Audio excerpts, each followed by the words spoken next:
മലപ്പുറം തിരൂർ ചെമ്പിക്കൽ പരിധിയിൽ lorry quarry കുളത്തിലേക്ക് വീണു. ലോറിയിൽ ഒരാൾ കുടുങ്ങിയിട്ടുണ്ട്. ഇയാളെ പുറത്തെടുക്കാൻ ഫയർഫോഴ്സിന്റെയും നാട്ടുകാരുടെയും നേതൃത്വത്തിൽ ശ്രമം തുടരുകയാണ്. മുബഷീർ പി അക്ബർ വിവരങ്ങളുമായി ചേരുന്നു. മുബഷീർ, ഇപ്പോൾ എത്ര സമയമായി ഈ ലോറി ഈ കുളത്തിൽ വീണിട്ട്? ഏകദേശം 1 മണിക്കൂർ പിന്നിട്ടിരിക്കുന്നു. ലോറി ഈ ക്വാറിക്കുളത്തിൽ വീണിട്ട് ലോറിയിൽ നിന്നും നേരത്തെ ഡ്രൈവറെ പുറത്തെടുത്തിരുന്നു. അദ്ദേഹത്തിന് പരിക്കുകളുണ്ട്, ആശുപത്രിയിലേക്ക് മാറ്റിയിട്ടുണ്ട്.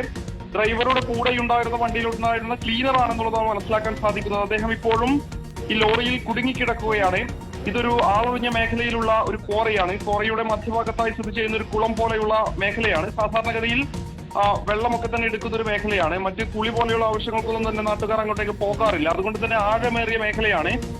പലചരക്ക് പോലെയുള്ള വസ്തുക്കളുമായി ആ മേഖലയിലൂടെ കടന്നു പോകുന്ന വലിയൊരു ലോറിയാണ് ഈ ക്വാറിയിലേക്ക് വീണത് എന്നുള്ളതാണ് നമുക്ക് നാട്ടുകാരൊന്ന് മനസ്സിലാക്കാൻ സാധിക്കുന്നത്. ആദവനാട് ഊരോത്ത് പള്ളിയാലിലാണ് ഈ ഒരു സംഭവം ഉണ്ടായിരിക്കുന്നത്. നാട്ടുകാരുടെ നേതൃത്വത്തിൽ തന്നെയാണ് ആദ്യഘട്ടത്തിൽ ഈ വാഹനത്തിലുണ്ടായിരുന്ന ഡ്രൈവറെ പുറത്തെടുത്ത് രക്ഷപ്പെടുത്തിയിരിക്കുന്നത്. ഡ്രൈവറുടെ കൂടെ ഉണ്ടായിരുന്ന ക്ലീനറാണ് ഇപ്പോൾ വാഹനത്തിൽ കുടുങ്ങിക്കിടക്കുന്നത്. അദ്ദേഹത്തെ രക്ഷപ്പെടുത്താനുള്ള ശ്രമങ്ങൾ ഇപ്പോൾ നാട്ടുകാരുടെയും അവിടെ ഇപ്പോൾ നടക്കുന്നുണ്ടോ മുബഷീർ? വളരെ സജീവമായിട്ടുള്ള രക്ഷാപ്രവർത്തനം തന്നെയാണ് ഇപ്പോഴും നടന്നുകൊണ്ടിരിക്കുന്നത്. വാഹനത്തിൽ കുടുങ്ങിക്കിടക്കുന്നയാളെ രക്ഷപ്പെടുത്താൻ വേണ്ടിയിട്ടുള്ള ഊർജിതമായിട്ടുള്ള പ്രവർത്തനം ഫയർഫോഴ്സിന്റെയും നാട്ടുകാരുടെയും നേതൃത്വത്തിൽ നടത്തിക്കൊണ്ടിരിക്കുന്നു. ദൃശ്യങ്ങൾ നമുക്ക് കാണാൻ സാധിക്കും. ആഴമേറിയ മേഖലയാണ്, ഒറ്റപ്പെട്ടൊരു മേഖലയാണ്. ഈ കുളത്തിന്റെ ഒരു ഭാഗത്ത് മാലിന്യങ്ങളൊക്കെ തന്നെ അടിഞ്ഞുകൂടി കിടക്കുന്നുണ്ട്. അതുകൊണ്ട് തന്നെ ഈ ആഴമേറിയ കുളമായതുകൊണ്ട് തന്നെ ഈ ലോറി താഴ്ന്നിറങ്ങി പോയിട്ടുണ്ടാകും എന്നുള്ളതാണ് മനസ്സിലാക്കുന്നത്.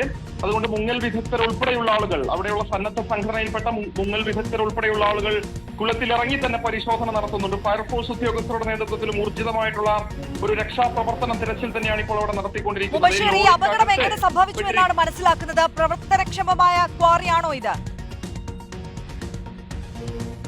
അപകടം സംഭവിച്ചത് ലോറിയുടെ നിയന്ത്രണം വിട്ട് താഴ്ചയിലേക്ക് മറിഞ്ഞതാകാം അപകടത്തിന് കാരണം എന്നുള്ളതാണ് പ്രാഥമികമായിട്ടുള്ള ഒരു നിഗമനം. സ്വാഭാവികമായിട്ടും ഒരു മേഖലയിലൂടെ കടന്നു വരുന്ന ലോറി അതിന്റെ നിയന്ത്രണം നഷ്ടപ്പെട്ടു ബ്രേക്കിൽ എന്തെങ്കിലും തകരാർ സംഭവിച്ചതാകാം ഈ വെള്ളക്കെട്ടിലേക്ക് വീഴാൻ കാരണമായത് എന്നുള്ളതാണ് മനസ്സിലാക്കാൻ സാധിക്കുന്നത്.